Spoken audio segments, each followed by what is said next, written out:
Hi everyone, and welcome to another flight deck to sim tutorial. In today's video we'll be conducting a full flight in the excellent iFly 737 MAX in Microsoft Flight Sim 2024. Now for those of you who are new to the channel, I'm a 737 training captain, instructor and examiner, and this channel is all about sharing real world procedures to make your sim experience as realistic as possible. For today's routing, we're taking a full load of passengers from Liverpool in the United Kingdom to Cork in Ireland, and it's being recorded live time and live weather to make it as realistic as possible. So let's jump into the aircraft and get the aircraft set up. So here you can see us in the cockpit, completely cold and dark with just the ground power connected. The pilot monitoring for this sector would be currently doing the walk around, so let's jump into the captain's seat and get some electrical power connected to this aircraft. So we'll firstly put the battery on and the external ground power. So now we have AC power connected to the aircraft, and we'll complete now the safety inspection. So we've got the battery on, GPUs on the bus. We can pop on the electric hydraulic pumps, landing gear lever we verify is down. We have 1, 2, 3, and then we have additional green lights to check up here, so 6 green lights in total. And then we'd check the ship's library and the aircraft documentation to make sure everything is up to date, which it is. We can reset the master caution at this stage. Right, we'll do the fire tests now. So on the pedestal we can check the squibs. We'll now do the fault test. So we have fault APU detector in op. In reality you'd hold that switch down and just verify master caution overheat detector is on the captain's recall. We'll do the fire test now. There we are, so again, we'd hold that switch down. We've got the fire bell, fire warning lights, the master caution light again, overheat detector. Little red lights illuminate on the start switch, and the overheat lights wheel well, and the fire lights are illuminated too. So the engine fire test is complete. We can pop on the emergency exit lights. The aircraft is pre-fueled. We'll discuss the fuel on board in a short while, so we'll put the seatbelt sign on. Verify the flaps are up, which match the indicated position. So on the MAX you've got a digital display here, and you can see the flaps are physically up. We do a takeoff config warning horn check, so just advance the thrust levers fully forward. We can do the cargo fire test now by pushing this test button down. You've got the fire bell, forward aft, discharge light, no detector fault is on. We'll squawk 2000 standby. We'll get the clearance later. We're not using any ADFs today, so we'll just leave that tuned as it is. The rudderinator on trim we'll check later. Manual gear extension door, just check it's closed. Interesting fact is, if that is open, the gear won't retract after takeoff, so we always make sure that's physically closed. Check the circuit breakers on the captain's side. Moving up here onto the up overhead panel, we'll do the stall warning test for 1 and 2. We do these independently just to make sure we can hear both of them. The same with the Mach airspeed warning test. So there's number 1. And there's number 2, flight recorder. We simply move that to test, make sure the off light extinguishes. On the MAX, some additional lights. We just want to make sure everything's extinguished. We've got the reverser command lights and the reverser limited lights as well. Passenger oxygen is normal, don't put that on, otherwise you'll have a rubber jungle in the cabin. Crew oxygen is sufficient for this sector. IRS to nav, you'll get a line on DC as it does a self-test. And this on heading STS shows you how long the alignment will take, which is 10 minutes. Moving over this side, we'll check the circuit breakers are all in on the captain's side, and then we check all the safety equipment to make sure it's done. And that's the safety inspection checklist complete. Looks like it started raining, the perfect time to start boarding passengers. Locking gear. Passengers boarding started.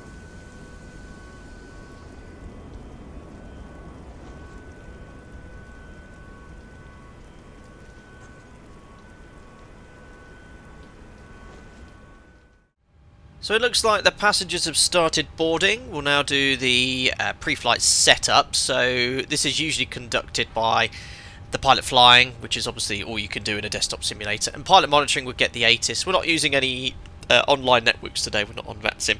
But you can see here the latest weather conditions. We've got winds from the south, slightly variable, 10,000 metres visibility, although it doesn't look like that's the case outside right now. Some light rain, scattered low cloud and broken cloud, temperature 17 degrees, and the QNH is 990.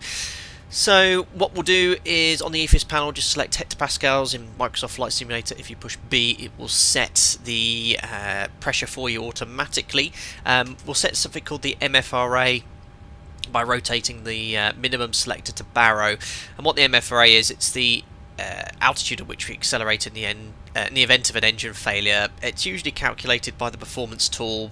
It's usually around 1,000 feet above aerodrome level, but can vary. We're just going to set it to around 1,100 feet, which again we don't anticipate using, but in the event of an engine failure after V1, that's when we'll accelerate. So that's set. The QNH and MFRA, you would adjust your seats, check your oxygen as well. You do a lights test as well by flicking the light test switch, which is under here to test, and you do a panel scan to make sure all the lights are illuminated. Again, no failures activated for this tutorial flight, so we won't notice any issues. When you've done the light test, you can reset the master caution, so any failures which could happen pre-flight will light up, but typically during the setup we're not too bothered with any master cautions. So that's that lighting I'm happy with. We can lower the control column in the sim to make it easier to see the screens, and now we can get into loading the flight management computer. So we'll select FMC, we'll verify we have the latest AirRack installed, which is the case today. Go to POS init, we'll put in our airport, which is Liverpool, Echo Golf, Golf Papa. You go to the next page, you can select your GPS position, go to previous page, and when the alignment's complete and the IRS has aligned, all the PFD and ND will come alive for our flight. We can now go to route, and what we can do here is go to flight plan request. We have the ability in the iFly 737 MAX to sync your flight plan with SimBrief, so it saves having to enter all the route manually. That's complete. I can select load. That's now going to load in our flight plan, which takes a few seconds. There we are. The company route is in. Our call sign today is Alpaca 73 Mike X-Ray. So yes, if you didn't know, we do have a virtual airline called Alpaca Airways. Feel free to join, it's completely free to do so. I'll put a link in the video description below. Anyway, that's all in. We can activate it. We'll just verify the departure page. We have runway 27 in use with the surface wind from the south today. The SID we're expecting for runway 27 is going to be the Wallasey 2 Tango, which we'll select there. And departure arrivals into Cork later, we're expecting ILS 34. The arrival's going to be the Tismo, looks like the Tismo 1 Golf, so we'll select Tismo 1 Golf, no transition, execute. Usually at my operator we'd execute after performing something called the route check, and we'll just simply go through the legs page to make sure there's no discontinuities, which is the case. So now checked for some discontinuities. You go to initref. Now this information I filled in pre-flight, but you put in the 0 fuel weight 63.6, which you can see is what we're expecting off the operational flight plan.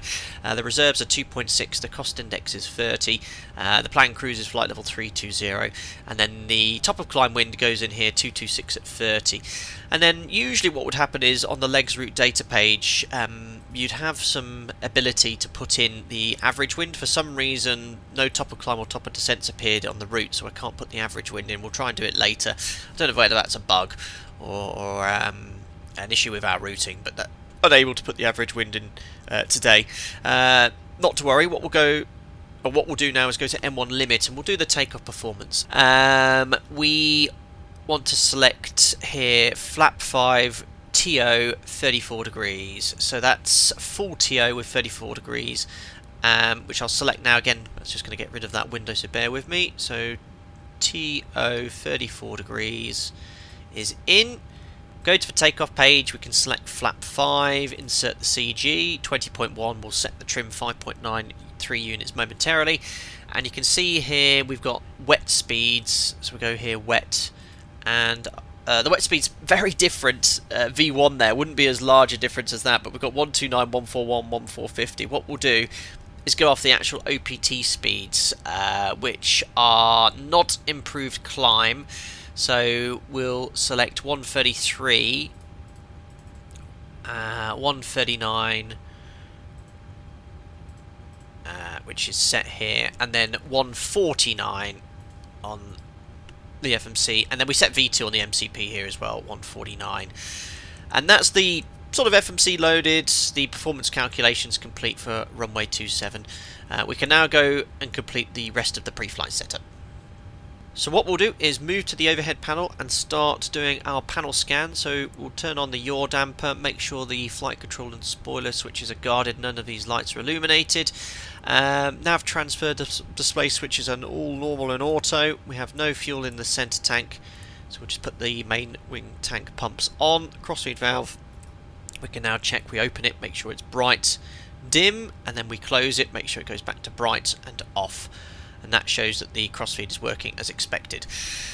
The electrical AC DC metering panel we don't really need to use. The cabin utility, in-flight entertainment, passenger seat switches are on. That's all configured as we want. It's a little bit dark today, so we'll just turn up the panel lighting slightly. Seat belts and no smoking switch. We use this switch to confirm if the cabin's secure.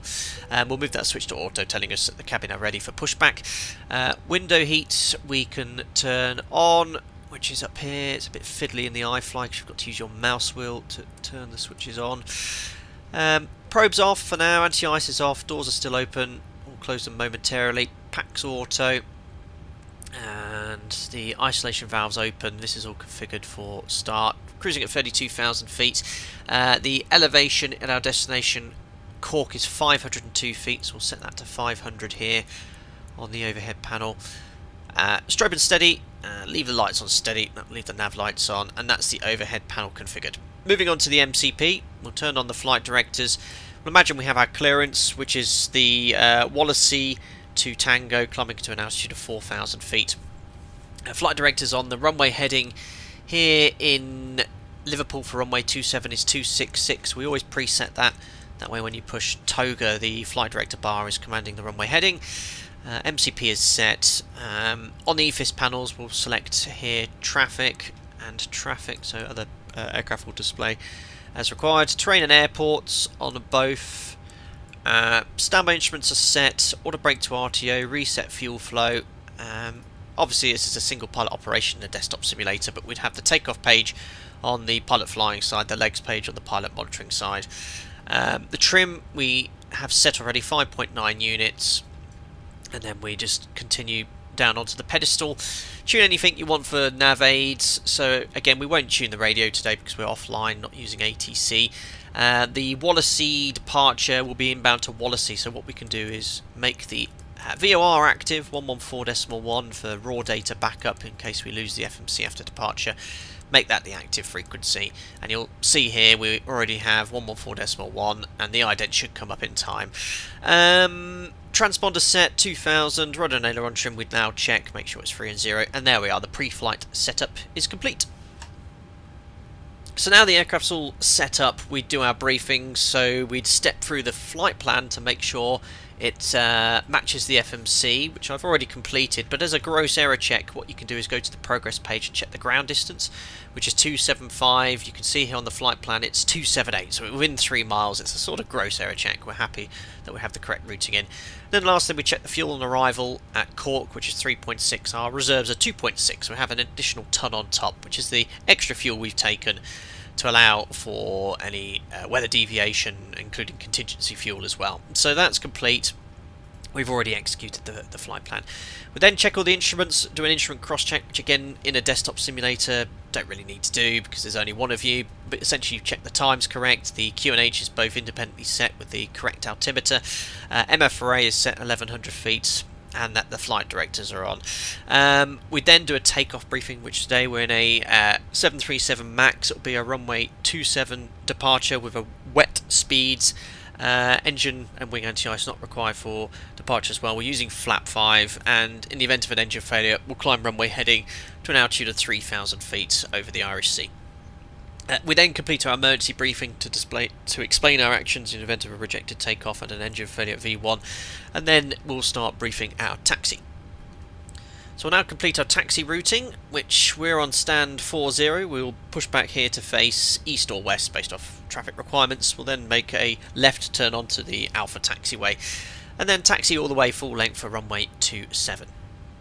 Now for our SID, the best thing to do is go to plan on the EFIS, decrease the range, go to the legs page, and then you have the option to step through your routing to make sure everything matches the chart. So here's the chart now. It's on 10-3 Echo for Liverpool runway 09 and 27 for for our departure will be runway 27 and a Wallasey to Tango. If you go to the route page and then select next page, there we are, you'll see we have the Wallasey to Tango. So because we've got the EFIS on plan and we're on the legs, you get the option to step through waypoints. So what we'll do is step through this here. So for Wallasey to Tango, climb straight ahead, and then we'll intercept Wallasey 116 radial inbound to Wallasey. So the reciprocal of that will be 296. We've got 295, and you can see there we are inbound to Wallasey. And the stop altitude is 4,000 feet, which is set on the MCP and the FMC there as well. There's additional notes, talks about contacting Scottish Control. Again, we're offline today, won't need to do that, and then some minimum climb gradients as well. But there we are, we've completed all our briefings. In reality now we complete the checklists, which will be read by pilot monitoring and then confirm that the correct switch and status of the aircraft is in the position required. We'll imagine all the checklists are complete and we're pretty much now ready for pushback.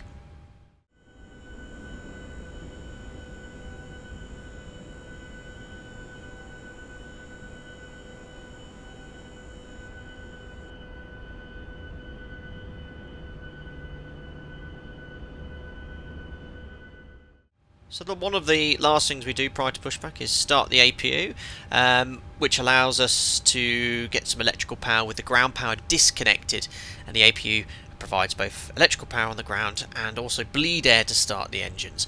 Once the APU is started, we can tell the ground crew to disconnect the ground power.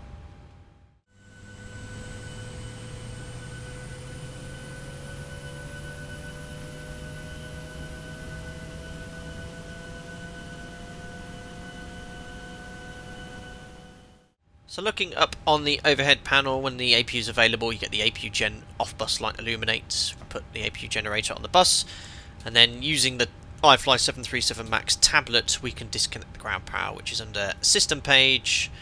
Remove the chocks, of course, disconnect and set, and the ground power and chocks are removed for pushback. So imagine we have had our pushback clearance. So what we do is put the APU bleed on, the pack's off, anti-collision light is on, to verify the parking brake is currently set, and move the transponder to out off, which is over here. We'll put this to auto, and that way if the tower has ground radar they can see us on their radar control. Release parking brakes, please. Okay, so now we've commenced the pushback, we can start engine number 2. We'll move the switch to ground, and we've got the expanded engine display. So with the LEAP 1B fitted to the MAX, the engine starts pretty similar to as it was with the CFM. You verify you have M1, N2, and that you have oil pressure increasing, and then you get this motoring display. Now what that is something called BRM or bowed rotor motoring. It's basically designed to straighten the rotor shaft, which bows due to thermal build-up after engine start. Now because this is the first start of the day, BRM won't take too long. The motoring light will extinguish quite quickly. There it goes, and once we're at 25% N2 we can move the start switch to idle. Once that's complete, go back to the engines. There we are. Engine's now spooling up, EGT's increasing, N2, fuel flow. We're just really concentrating on the EGT primarily to make sure it doesn't exceed the starter limit, which is this little red bug. You can hear that LEAP 1B whirring into life, and they're very reliable engines, both the original CFM and the NG and the LEAP 1B. I mean, I've been flying the 737 series for 15 years and I've never had to complete an aborted engine start. There we are, so starter cut out with our monitor engine number 2, so we're looking for an M1 around 20%, EGT of around 500 degrees, N2 of 70%, and the fuel flow is complete. And when that little red line disappears, which is just done now, that engine number 2 is now stabilised, and we'll now repeat the process starting engine number 1.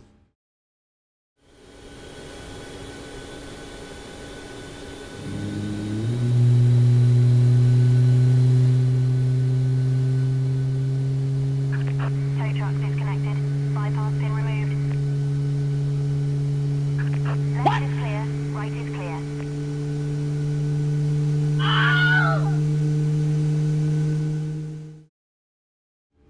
Okay, I've just seen the bypass pin, so now we'll complete the before taxi flow. So we'll start here on the overhead panel. We put the generators on, APU is off, start switch is to continuous, probe heater on, anti-ice isn't required, air conditioning, packs to auto, isolation valve to auto, APU bleed is off, and the rest of the panel and the lights are set. We'll extend the flaps to 5, do the flight control check now, so full forward, full back, full left, and full right. We'll now check the rudders, full right and full left. Push recall to see if there's any faults. We're all good, and we get rid of the expanded engine display, and that's the before taxi flow complete. You then complete the before taxi checklist. So we'll imagine we've received our taxi clearance. We'll taxi straight ahead, right turn, next right, and then get on to Alpha, and then we'll taxi full length for runway 27. So what we do in my operator, we use the turn off and taxi lights, release the parking brake, and what we do then is a config check just to make sure the takeoff config warning horn sounds. So advance the thrust levers fully forward, back to idle. Now with the max, you just let go of the brakes. There's so much residual thrust available, you typically don't need to add any thrust whilst taxiing. You can just leave them at idle, release the brakes and trundle around the airport at this sort of pace. If it's a little uphill, you might need to use a little bit of thrust to get the aircraft moving, but you can see here we're completely idle and the aircraft moves quite happily with idle thrust. So we're coming up to Victor here. We'll apply a little bit of brakes just to keep the speed below 10 knots. We don't turn or any turns 90 degrees or 45 degrees or greater. Maximum speed we use at my operator is 10 knots just to prevent the nose wheel from scrubbing. I'm always keeping a good lookout whenever we're taxiing, especially on narrow aprons and taxiways. So it's a 2 pilot effort. Reality, clear left on the left, clear right on the right, and then we can make a left turn here onto Alpha.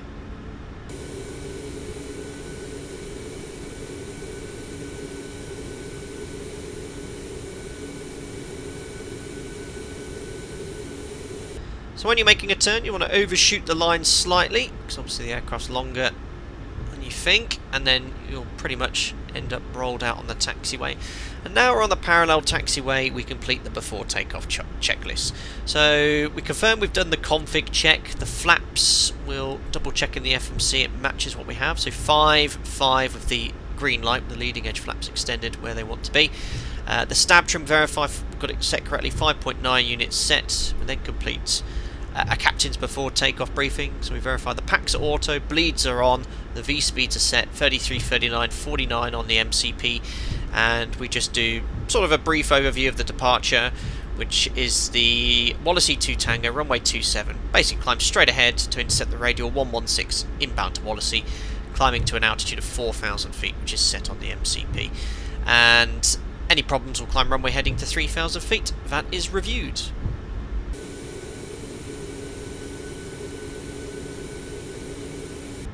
Last thing we need to do prior to departure is make sure the cabin are ready. Push the attend button. They'll make a signal to tell you the cabin's secure, and we put the no smoking switch to on. So we're just taxiing out. I've just adjusted the lighting slightly in the cockpit. It's quite dark today with the dark clouds. The weather hasn't changed. Up to 24 knots, and again I haven't touched the thrust. The maximum speed at my operator in a straight line is 30 knots. So with carbon brakes like you have on the Max, you don't want to ride the brakes. You want to let the speed accelerate and then apply the brakes.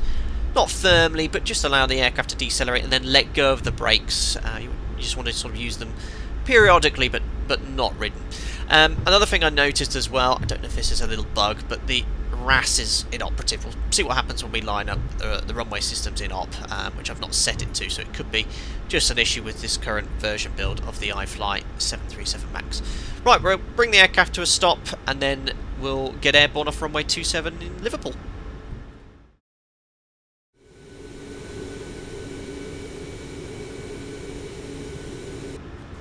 Okay, just received our takeoff clearance, surface winds 220 at 7 knots, runway 27 cleared takeoff, and this is the flow we do when we're cleared to line up and take off. So I've just released the brakes again, the aircraft's moving at idle thrust.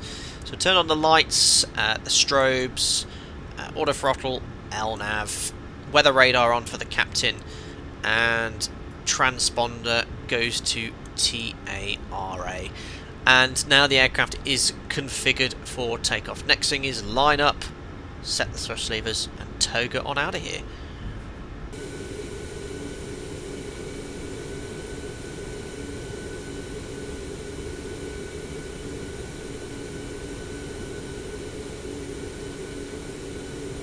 So when lining up, you want to overshoot the centre line slightly. If you turn too early, you can use up variable runway length, which could be an issue on a field length limited runway. So we've overshot the centre line, a little bit of right rudder now.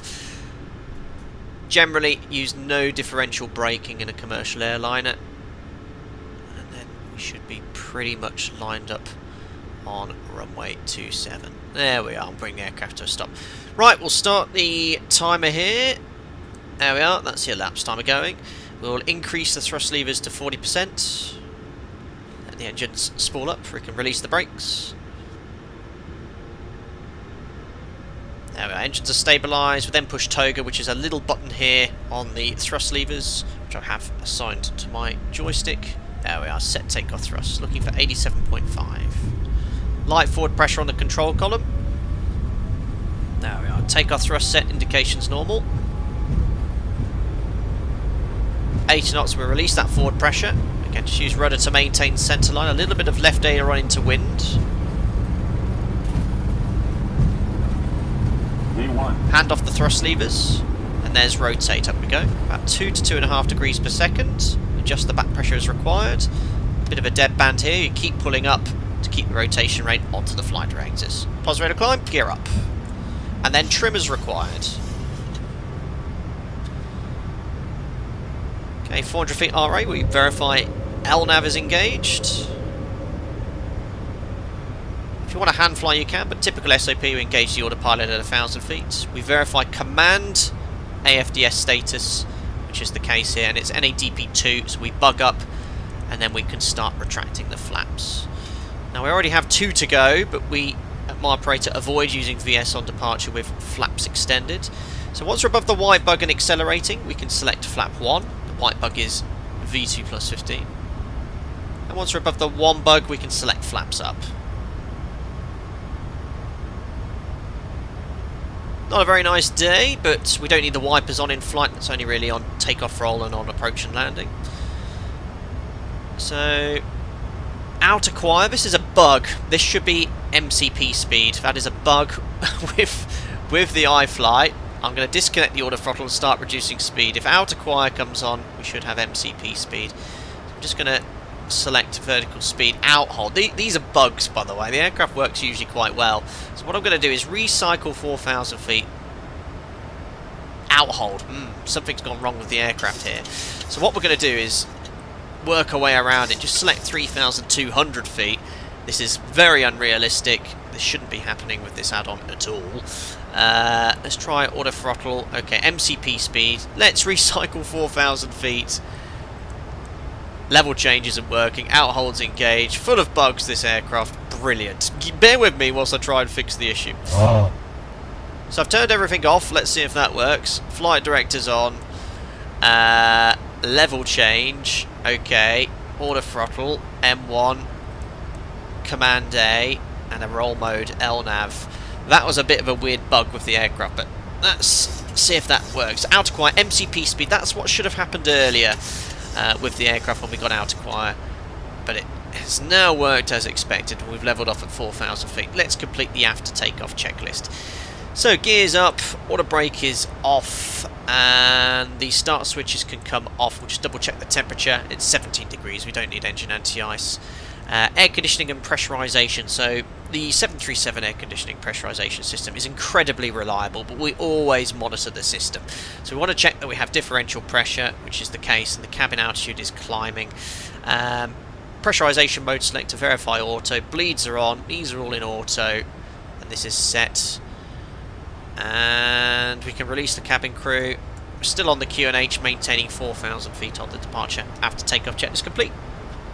So it's unlikely you'll have to maintain 4,000 feet all the way on this departure. ATC will give you further climb. So what we're going to do is climb up initially to flight level 200.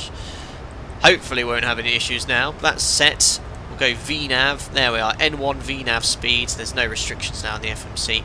Don't forget to set standard when you're cleared to a flight level. So standard set, passing, in this case, 48 for flight level 200. And the after takeoff checklist is complete.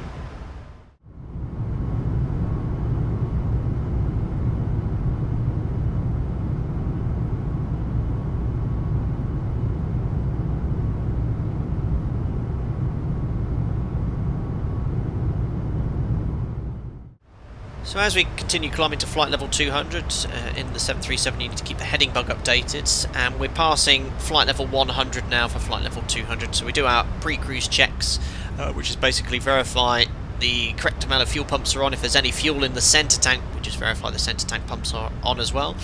Turn off all the forward-facing lights, so those are the landing, turn off and taxi. Verify the APU is off. If it's running, you might have forgotten to do a no engine bleed after takeoff checklist, but that's for another tutorial. Pressurization, again, verify. We've got a cabin altitude, rate of climb, diff pressure's increasing, cabin altitude slowly increasing as well. Verify pressurization mode selected, still in auto. That's our cruise level. Bleeds are on, APU bleeds off, they're all in auto, and that's all set. We push recall, and as it's quite smooth and we're not expecting any turbulence for now, we can turn the seatbelt sign to auto, and that's it. The pre-cruise checks are complete.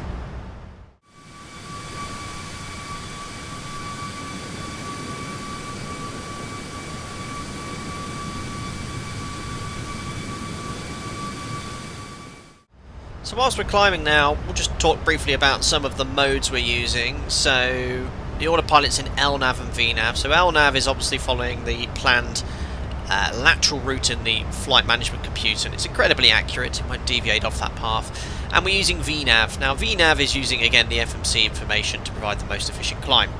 So based off our cost index and the wind in the FMC, the most efficient climb speed is 290 knots, which is what the aircraft is maintaining right now. Now, different modes you can use. Max rate, for example, if you want to expedite your climb up to your cleared level. So if ATC said expedite, we'd use that. Max angle is if you want to be up at your altitude at the shortest distance. So that's useful for things like, for example, be level flight level 200 by Babra. We could select max angle and see if that helps. But yeah, otherwise these are the modes we generally leave it in. Heading select when given ATC vectors and shortcuts as well can be given throughout the entirety of the flight.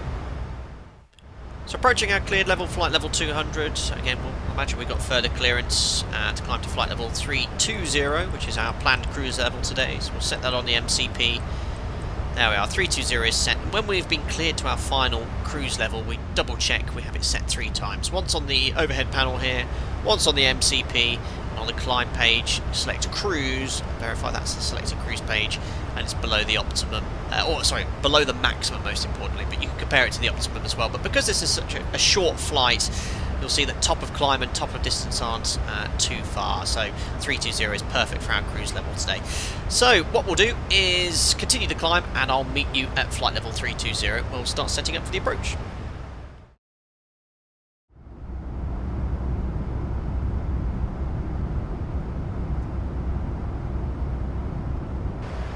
Okay, we've just reached 32,000 feet in the cruise. We'll just check we have LNAV, VNAV engaged. Have a quick overview of the pressurization, make sure you're happy. Looks all good up there. Diff pressure's around 7.7 psi. And what we do at my operator, we select max continuous thrust on the M1 limit just to ensure they have maximum thrust available if we get into a low speed situation.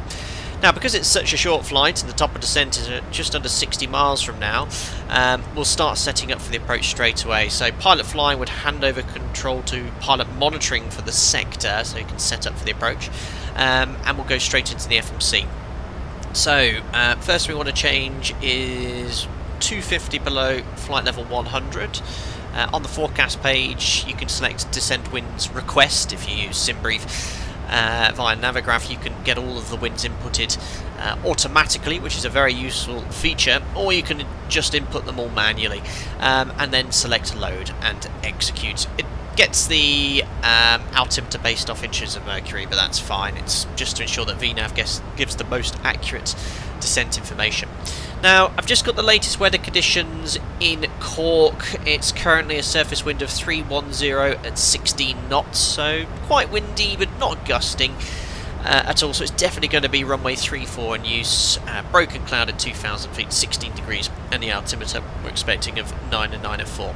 So we'll go to the fix page and we'll put in some fix rings off the landing runway to increase situation awareness. So we'll put in a 10-mile ring We're in VMC conditions down there, so we can drop the gear at 4 miles and then flat 15. And we're currently at 32,000 feet, so what you can do is take 32, times that by 3 to give you a rough idea of when you're going to start descent. So that's going to be 96. So what I'll do is put 96 miles in the FMC, and you can see that's pretty much bang on top of descent. So just again increase the situation awareness as to where top of descent is. So that's pretty much all we need to do in the FMC for now. What I'll do is show you ILS approach runway 34. So all the information you need to set up for the approach is on this one chart. So the ILS frequency is 109.15. To set that, go down here onto the pedestal, select 109.15, and you can make that active straight away, 109.15. For the missed approach is based off the Cork VOR, so we'll select that on standby, 114.6. There we go. The final approach course, we want to set on the MCP, that's 344. You need to set it both on the captains and first officers to ensure that they both have the appropriate information displayed on the PFD when the localizer glide slope is captured. The minimums, it's based off a Category C aircraft, so that's 661 feet, and that is an altitude above sea level, which is, in this case, 200 feet above the ground, which is typically the height for most Cat 1 ILS approaches. And you can set this to Barrow, and then you can select the Barrow minimums by rotating this knob. So again, that's 661 feet. Very sensitive in the iFly 737 MAX. There we are, 661 feet is set.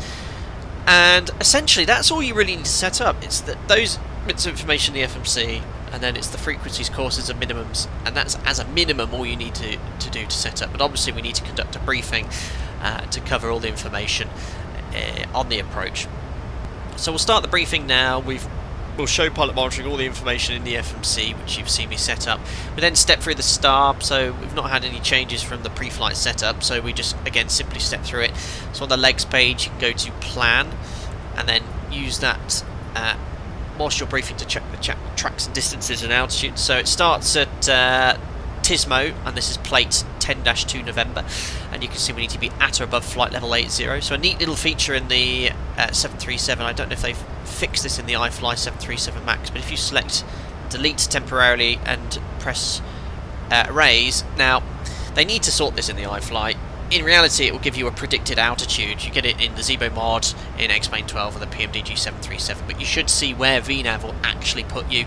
Hopefully, again, they'll update it in the future, so you'll get predicted altitudes, but we should be above 80 in that case. Stepping through, Robvo, at or above 6,000 feet, and then Atlam, at or above 3,000 feet, and a hard altitude at Gosda, which is within 10 miles of 3,000 feet as well. Now what I'm going to do is, because the max is quite slippy, I'm just going to change the speed to be 180 knots or below at Atlam, so it starts reducing for base leg, so that's executed. And then after Gosda, we're straight onto the ILS. So there's the ILS chart. Again, you can step through the points. So Gosda's the final approach fix. You can then see it's a 3-degree ILS down to runway 34. And then we would brief our actions in event of a go-around. So what we'll do is select Toga, called go-around, flat 15, set go-around for us to pause radar climb, gear up 400 feet. We can select LNAV, because the missed approach is coded in the FMC, and we're going to climb straight ahead to Charlie Kilo 030, and then once we're there, it's a right turn back to the VOR, climbing to 4,000 feet with a maximum speed of 220 knots. And you can see that's all in the FMC, so we can use LNAV for the lateral routing. So we'll just do the landing performance calculation now. If I go to the progress page, you can see we need to burn 500 kilos before landing. We put our landing weight in, which is 67.1. It's quite a short runway here in Cork, so if I bring up the performance calculator, I've got the latest METAR information in, landing weight, flat 40, order brake 3. If I press calculate, you can see we can land with a landing distance of 1,582, but factored. It's quite a large factor, more than we use, 2,063, which is just below the landing distance available. So we'll definitely go flat 40, order brake 3, and select second E10 reverse thrust, and we'll plan to vacate at Charlie. If not, we'll go to the end at Alpha. Now we've got the message reset MCP altitude. That's because we're within 5 miles of top of descent. We'll imagine we've contacted ATC and they've cleared us straight down to flight level 80. So what we'll do is select flight level 80 on the MCP, and you'll notice after we pass top of descent the aircraft should automatically start descending. You'll notice retard, it'll reduce the thrust to idle, and in VNAV path it will prioritise the path only, and it will do its best to maintain the target speed, but it'll add thrust if it gets too slow, 15 knots below target speed. If it gets too fast we need to manually add drag using speed brake. That's it, descent has commenced, and the next restriction looking here, if we go to map, is Tismo flight level 80 above. So we'll continue the descent, and we then complete the descent checklist, just verifying the minimums are set, and we can preset the QNH as well, which is 994 on the barrow minimums here. So that's it, we'll just monitor VNAV as we continue our descent into Cork.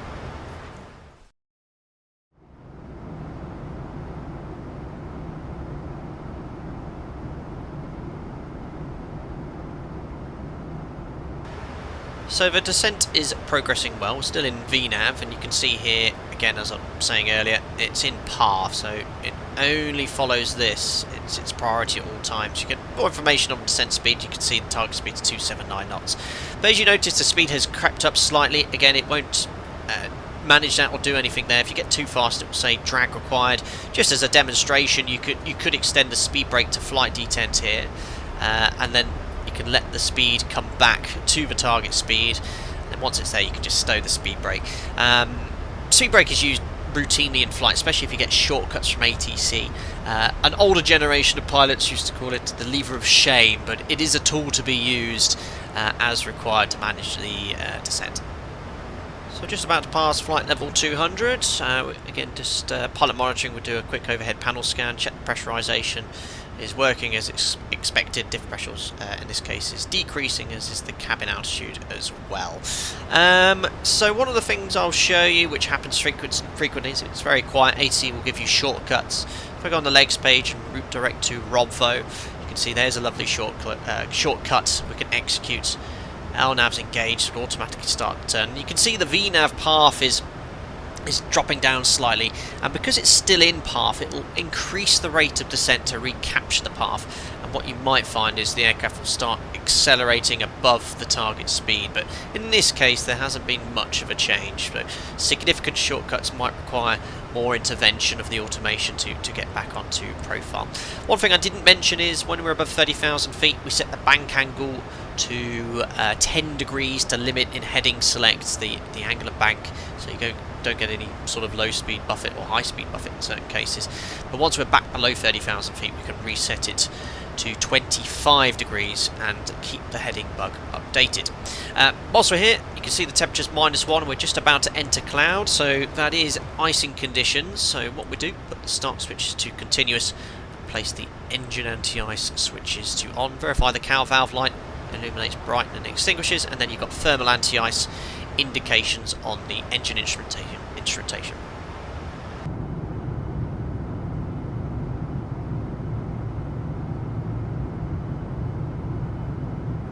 So we're just out the cloud now, but we'll leave the engine anti-ice on because we're sort of in and out of cloud in the descent here.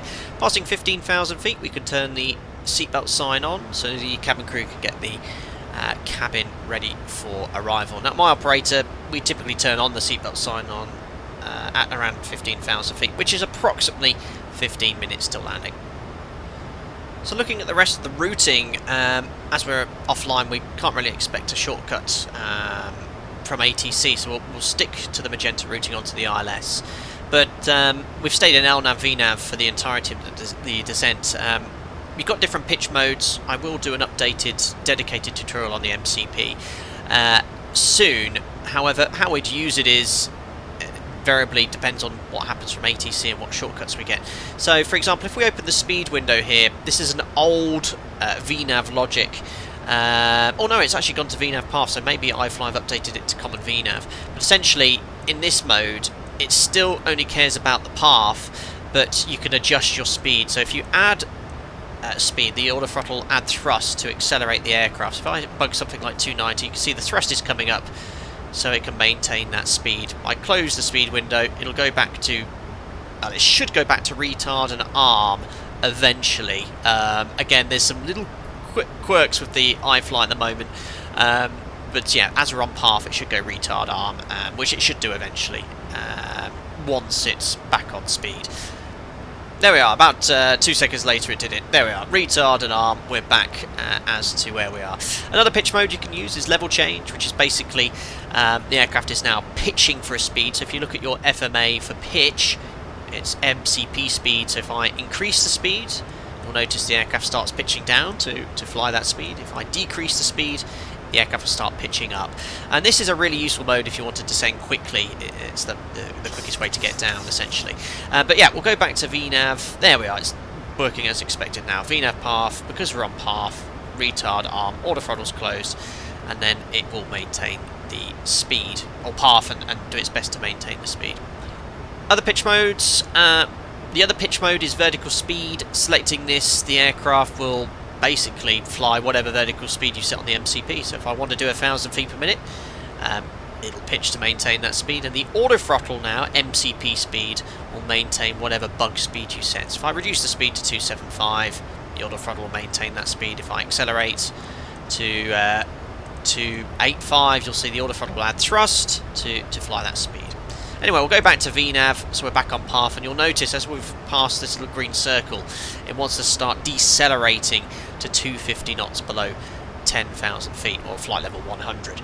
So whilst that's coming up, we'll configure the aircraft for the post-cruise check. So fuel, 4 pumps on, we have plenty on board still, 3.8 tons, the lights are coming on.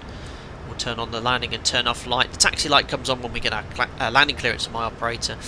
Angle of bank, verify it's 25 degrees. Pressurization is 3.5 set. Verify belts are on. Recall. Those checks are complete. We're outside of icing conditions as well, so we could turn off the engine anti-ice as well. So looking at the arrival, the next restriction is 6,000 feet at Robvo. If we have a look at the chart, you can see 6,000 feet. So what we'll do, we'll set that now on the MCP, and we'll set the local QNH now by pressing the standard button, and you can press B in Microsoft Flight Simulator. That's set a QNH of 993, passing 9,200 feet for 6,000 feet, and the standby altimeter is set. We'll shortly do the approach checklist. So we'll start the approach checklist. Just before I do that, you'll notice that when I set the QNH, we've got a bit low on path, and the aircraft in response starts descending at 1,000 feet per minute because we're not in descent logic, and when it recaptures the path, it'll start increasing the rate of descent to stay on path. Because we've got low on speed, it's gone to FMC speed, so it's added thrust to accelerate back to 250 knots. Anyway, we'll do the approach checklist now, so we just verify we have the correct frequency set for the ILS, 109.15. We've got our fixed rings for situation awareness, 10 and 4. We check we have the idents for the ILS, so the ident is India Charlie November. You can see that here on the PFD, and we check the first officer side as well. If you can't get the ident, you can still listen in the conventional sense to the Morse code on the radio tuning panel. Standby instruments are set, so we can arm approach, and we verify we have the correct final approach course, which is set 344. There we are, the approach checklist is complete.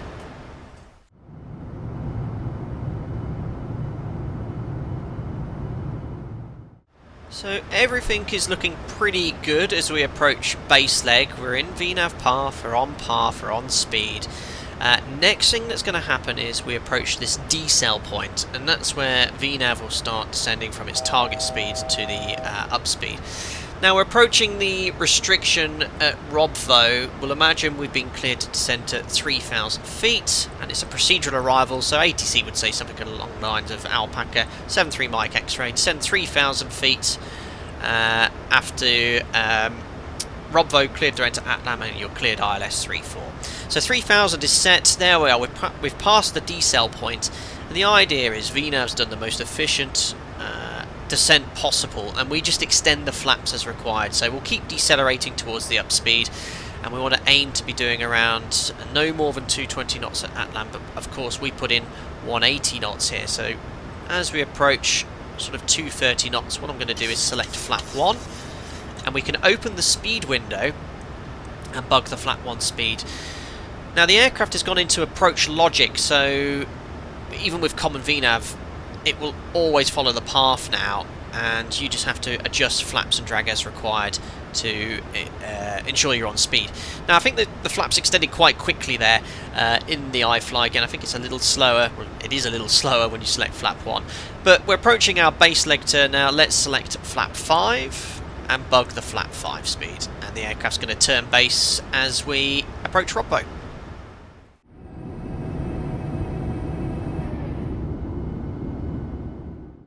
So we're looking good on base leg. The speed is reducing to our flap 5 speed really nicely, so I don't feel the need to adjust anything as required. We'll match the heading. That way if ATC say Alpaca 73 X-ray Mike or Mike X-ray maintain present heading, you can just simply engage heading select and you're on your way. And there we are. Looks like on the MPS scales we've picked up the localizer and glide slope deviation. So it's very common at this height on base to see that you're very high on glide slope. That's absolutely fine because we're not even on the localizer yet. But as we approach the turn to ATLAM, you'll see the glide slope diamonds start moving up to be on path. So we're approaching ATLAM. The aircraft will start turning base leg, but imagine ATC gave us a heading to intercept the ILS, or the localizer, sorry. So we'll go heading select Alpaca 73 Mike X-ray on heading of 295 degrees. Your cleared ILS approach. Runway 34. In fact, I'll just adjust the heading slightly. There we are. I'll go 300. And there we are. We're on approach on glide slope. So what we can do is arm approach. And I really like vertical speed now. So vertical speed, you can place the aircraft exactly on the glide slope. In fact, the term we use during line training is VS to finesse. And it just does a slightly better job than VNAV, ensuring that you're bang on the localizer and on the glide slope. But anyway, we have localizer glide slope capture. So what you want to do here is set runway heading 344, and we can now set the missed approach altitude, which is 4,000 feet. And then we can verify that in the legs page. There you go, 4,000 feet is set.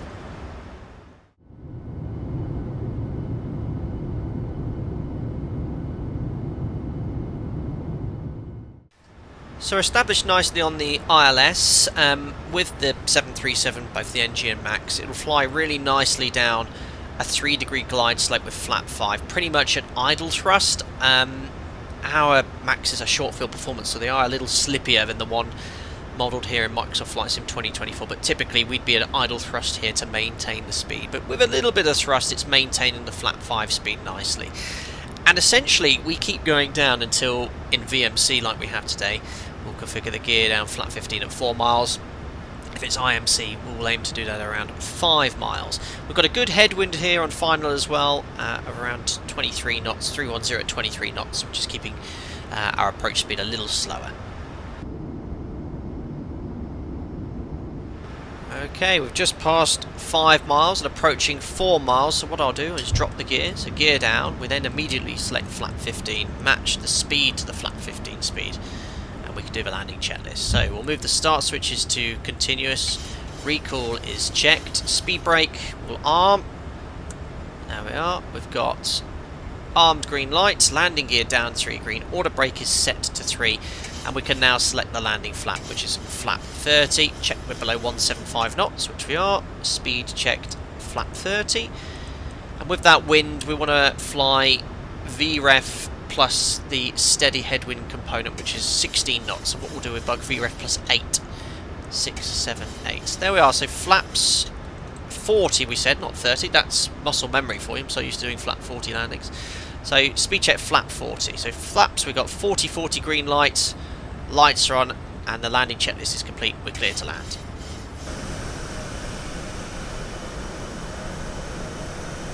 So a little bit of a crosswind from the left. So what I'll do is apply a little bit of right rudder aileron into wind just before touchdown. Top of the amber bar here on the PFD, we need to be fully stabilised in VMC, which we are. I'll now disconnect the auto throttle, match the thrust on my quadrant, and we can disconnect the autopilot. We don't usually use that bar there, but it's just not modelled yet in my sim. So we're already at 3 red, so I'm going to start pitching up slightly. to get back onto the Pappies. There we are, and then start descending. The flight director guidance is still pretty good on an ILS. Again, don't be drifted downwind by that crosswind component. Minimum. Checked. Speed's good. Thrust is good. Minimum. Continue. Keep it descending. Keep it on centre line. Ignore the glide slope. Looking at Pappies now. Keep descending. 50, 40, 30, Check. 20. Close the thrust. 10. A little bit of right rudder. Aileron into wind. Not too bad. Right, speed brakes up. Reversers are coming. And we'll go max reverse thrust. There we are. 100 knots. 80 knots.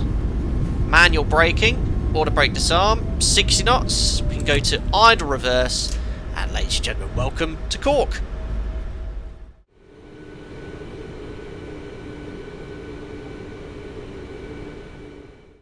So we'll take the next right here at Charlie, and we'll then do the cleanup flow. Now for the captain, all he needs to do is turn off the weather radar, turn off the landing lights, and stow the speed brake. That's the captain's taxi-in flow. For the first officer, he's got a little, or he or she has a little more to do. So what we'll do is start here. We'll put the transponder to out off. We'll put the flaps all the way to up. Obviously, you've got the workload of 2 pilots in a desktop simulator. Trim to 4 units. Auto brake to off. Flight directors can come off. That's 4 units. On the MCP, set speed to 100. We'll put that to 4,100. If anyone knows in chat why we do that, please feel free to leave that in the comment section below. Strobes off to steady. Start switches off and probes off, and we can start the APU as it's a very short taxi on stand. So I just spoke to ATC. They've cleared us to taxi onto stand 10 on the corner of the passenger terminal, and pretty much there's nothing left to do in the taxi-in flow. We got it all completed as soon as we vacated the runway. There's stand 10. If you're unsure of your position, we always bring the aircraft to a stop, set the parking brake, and just confirm with ATC where we want to go. Now, as we're about to turn on to stand, we turn off the turn-off and taxi lights, so we don't blind the ground crew, especially at night. It's very off-putting. And then, once it's around 3 minutes after landing, we shut down, typically engine number 2, or the inboard engine when you're turning on to stand, just to save a little bit of fuel. So we can do that now, shutting down engine number 2. And we'll make a right turn onto stand 10. APU is available, so we'll put the APU generator on the bus. If you forget to do that when you shut down the engine, it gets very dark very quickly as the aircraft goes to standby power. And then we can add a little bit of thrust on the remaining engine just to taxi onto stand. With the Max, it's so much easier to taxi single engine because the amount of thrust available on the ground in comparison to the NG with the CFMs. So there we are, we've got the marshaller in sight. We should have enough inertia now to go to idle thrust, and then as pilot flying you're concentrating on him but also checking that you're clear left, clear right, not going to hit any ground equipment or other aircraft as we taxi on to stand. So again, nice and slow, don't want to scare the marshaller at all. He's starting to raise his arms to tell us to stop. There we are, there we are. Oh, look at that, you can't park any better than that. Right, perfect, so parking brake is now set, and he's told us to cut off the engines. So before you cut off the engines, verify you've got 2 blue engine generator lights. The parking brake is set. Call it 2 blues, 1 red, and then we move the engines to cut off. Now, what we'll do is the full shutdown flow. So first thing is to turn the seatbelt sign to off. We advise the cabin crew to open the doors and disarm the slides, and then we carefully monitor the N2 reduction to make sure we have in fact turned the engines off, and when the N2 is below 20% on engine 1 and 2 we can move the anti-collision light to off. The full shutdown flow then we turn off. We'll leave one pump running for a short while because the APU is on. Turn off the window heat, turn off the electric hydraulic pumps. We go down here to the transponder, make sure it's on 2000 standby, and then we can read the full shutdown checklist. So it looks like the stairs are being connected. The cabin crew will open the doors shortly. The ground crew have provided ground power, so what we can do is put the ground power on. We can shut off the APU, the remaining fuel pump, and they've also verified the chocks are set. When the chocks are set, on a turnaround we release the parking brake, but because it's the last flight of the day, we'll leave the parking brake is set. And yeah, as I said, we'll complete any shutdown checklists, and it looks like the doors are open and the passengers are now disembarking.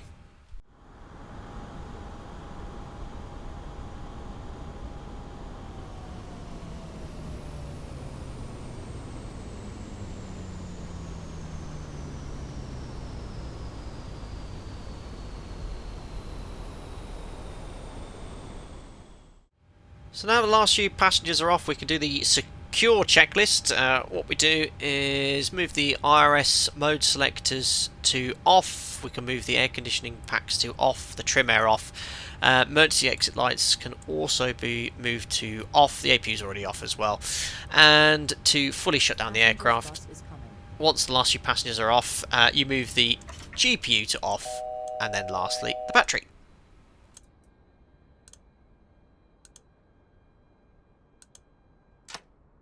Okay. Well, that concludes my full flight tutorial in the iFly 737 MAX. Although we didn't explore all the features of the aircraft, I followed my operator's procedures as closely as possible, and I have to say the iFly 737 MAX performed rather well. We had a few issues with the aircraft on departure regarding correct FMA enunciations and with regards to the level off, but I'm sure these little quirks will be ironed out because this aircraft does receive updates moving forward. It is otherwise a very well modelled aircraft and one I enjoy using Microsoft Flight Simulator. Anyway, if you really enjoyed this tutorial, don't forget to like and subscribe. It's been some time since I've recorded a full flight tutorial. If you'd like me to do more or explore any more features, let me know in the comments section below. Otherwise, take care of yourselves, and I'll see you on another live stream or tutorial very soon. Bye from me.